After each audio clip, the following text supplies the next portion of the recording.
ఒక సంవత్సరం కాలం పూర్తి చేసే సమయంలో 2-3 విషయాలు మీకు చెప్తాను. స్వతంత్ర భారతదేశంలో అతి ఎక్కువ వరి పంట పండింది ఈసారి గౌరవనీయులు రేవంత్ రెడ్డి గారు, గౌరవనీయులు తుమ్మల నాగేశ్వరరావు గారు వ్యవసాయ శాఖ మంత్రిగా భారతదేశంలోనే ఎక్కువ వరి పంట పండింది ఈ వానాకాలం పంట అని చెప్పి మీకు నేను మనవి చేస్తున్నాను. ఎంత గొప్ప విషయం ఇది. కాళేశ్వరం ప్రాజెక్ట్ అని గత పాలకులు పచ్చి అబద్ధాలు మాట్లాడినారు. ఈ వానాకాలం పంటకి ఒక్క చుక్క నీళ్లు, నేను ఇరిగేషన్ మంత్రిగా చెప్తున్నా, ఒక్క చుక్క నీళ్లు కూడా మేడిగడ్డ బ్యారేజ్ నుంచి కానీ, అన్నారం బ్యారేజ్ నుంచి కానీ, సుందిల బ్యారేజ్ నుంచి కానీ ఒక్క చుక్క నీళ్లు కూడా వ్యవసాయానికి ఉపయోగించకుండా తెలంగాణ రాష్ట్రంలో ముఖ్యమంత్రి రేవంత్ రెడ్డి గారు, వ్యవసాయ శాఖ మంత్రి తుమ్మల నాగేశ్వరరావు గారి నాయకత్వంలో స్వతంత్ర భారతదేశంలో అతి భారీ వరి పంట పండిందనే విషయం మనం అందరం గుర్తుపెట్టుకోవాలి, గర్వపడాలని చెప్పి నీకు మనం చేస్తున్నాను. 66.7 లక్షల ఎకరాల్లో 66.7 లక్షల ఎకరాల్లో మా తెలంగాణ రైతన్న 153 లక్షల మెట్రిక్ టన్నుల వరి ధాన్యం ఈ వానాకాలం పండించిందంటే ఈ ప్రభుత్వం యొక్క పాలసీలు, ఈ వ్యవసాయ శాఖ, మన రాష్ట్రంలో వ్యవసాయ శాఖ అధికారులు, ఇరిగేషన్ శాఖ అధికారులు సమర్థవంతంగా పనిచేసి భారతదేశంలోనే రికార్డు స్థాయిలో వరి పండించిన విషయం మన అందరం గర్వపడాలని చెప్పి మనం చేస్తున్నాం. అదేవిధంగా సుమారు 11 నెలల మన ప్రభుత్వ హయాంలో 50,000 మన యువతకి ఉద్యోగాలు వచ్చినాయి. 50,000 ఉద్యోగాలు వచ్చినాయి.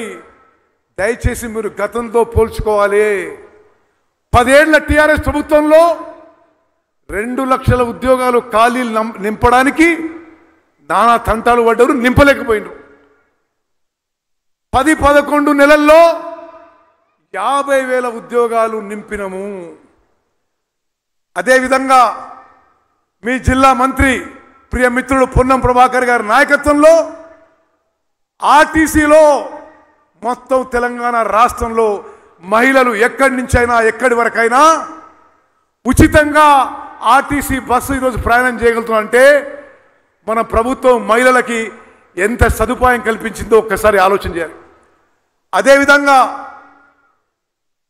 మరో మీ జిల్లా మంత్రి ప్రియ మిత్రుడు శ్రీధర్ బాబు గారి సమర్థవంతమైన నాయకత్వంలో 10,000 కోట్ల పెట్టుబడి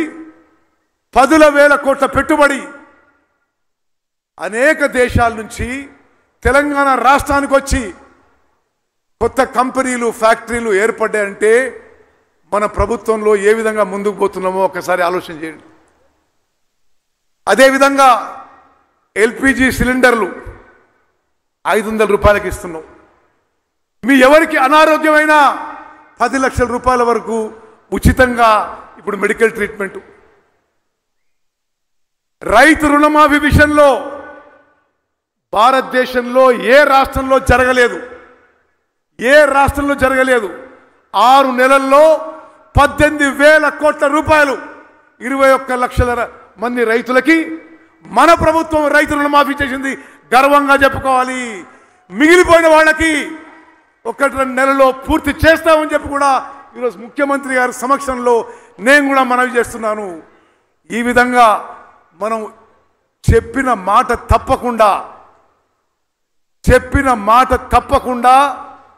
ఏ ఒక్క మాట తప్పకుండా మన ప్రభుత్వం ముందుకు పోతుందని చెప్పి ఈ సందర్భంగా నేను మనవి చేస్తున్నాను. మీ ప్రాంతానికి వచ్చిన సందర్భంగా ఇరిగేషన్ సంబంధించిన కొన్ని విషయాలు నేను మనవి చేస్తా. ఇరిగేషన్ విషయంలో శ్రీధర్ బాబు గారు చెప్పారు. నేను ఈరోజు సభాముఖంగా చెప్తున్నా, ఇంతకుముందు పొన్నం ప్రభాకర్ గారు కోరితే 400 కోట్లతో గౌరవెల్లి ప్రాజెక్టు మంజూరు చేసినాము. కేబినెట్ ముఖ్యమంత్రి గారి నాయకత్వంలో శ్రీధర్ బాబు గారు కూడా హామీ ఇస్తున్నా, మీరు మా దృష్టికి